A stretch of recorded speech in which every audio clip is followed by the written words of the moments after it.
mix of sleet and freezing rain. What will that do? We sure hope that it doesn't mean power outages.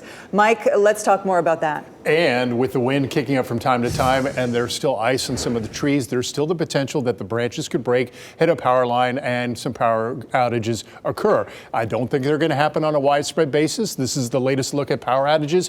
Most of them in our region is over upstate South Carolina, around the Greenville-Spartanburg area. You can see greater than 10,000 in that area there. But there are a few in Johnston County and Wayne County, and we just saw Moore County pop on in, Robeson County, also Scotland counties. So again, we're not going to rule out some power outages as we go through the overnight, but I don't think it's going to be widespread. And with the event winding down and most of it being sleet and some freezing rain, we really dodged a huge bullet. And I'm happy to say that, yeah, I'm glad to blow a forecast if thousands of folks are not without power, because we got a lot of cold weather coming up and we don't want them to freeze while they're in their homes. So this is a look at what's happening in Chapel Hill. You see the sleet on the road that is accumulated there. They're being able to walk around. 27 at Rocky Mount.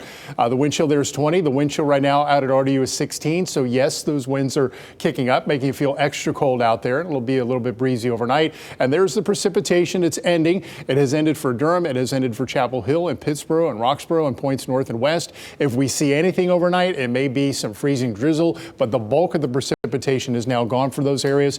It is coming down pretty good for Smithfield and Selma over toward Hopton and Newton Grove, also Wade and Falcon and Anderson Creek over southern Harnett County, and that will continue to move out of the picture. And we'll see, we should see sunshine as we start the day tomorrow, and with the amount of sunshine we expect to see, there will be significant melting taking place. The unfortunate thing, though, is as we go into overnight and into Tuesday morning, whatever is left moisture-wise will refreeze, and in the morning on Tuesday, wind chills could range from 0 in Roxborough to about 8 here in Raleigh, and the remainder of the week, the morning lows are in the teens. It'll be frigid. Afternoon highs will be in the 30s, and definitive feeling of winter. Now, Grant Skinner standing by, taking a look at how all this moves on out. Yeah, fortunately, it's moving out pretty quickly, and so the precip will eventually come to an end. You can see on 9:15 p.m. here, it's a mixed bag of precipitation across the area. It's what we've seen throughout the day today. Started as some snow and sleet, transitioning to sleet and freezing rain, and we'll see a mixture of that through the rest of the day, the rest of the night tonight, and into very early Monday. So 9:15,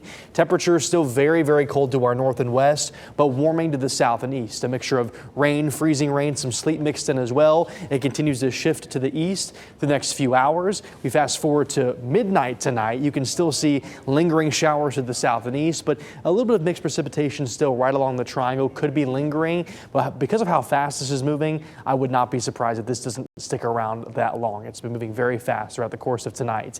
Then by the morning hours on Monday, just a touch warmer. With those warmer temperatures plus more sunshine by the afternoon, that would really help us out to get some melting into the afternoon. We need as much as possible to help our roads before we have those very frigid temperatures that Mike was talking about that we'll see into Tuesday morning. And we'll have more updates tomorrow morning as well with Elizabeth Gardner and also Chris Michaels on how cold we'll stay throughout this week. And gusts will be 20 to 30 miles per hour on Monday. So very breezy behind this system. That Arctic air really settles into the region.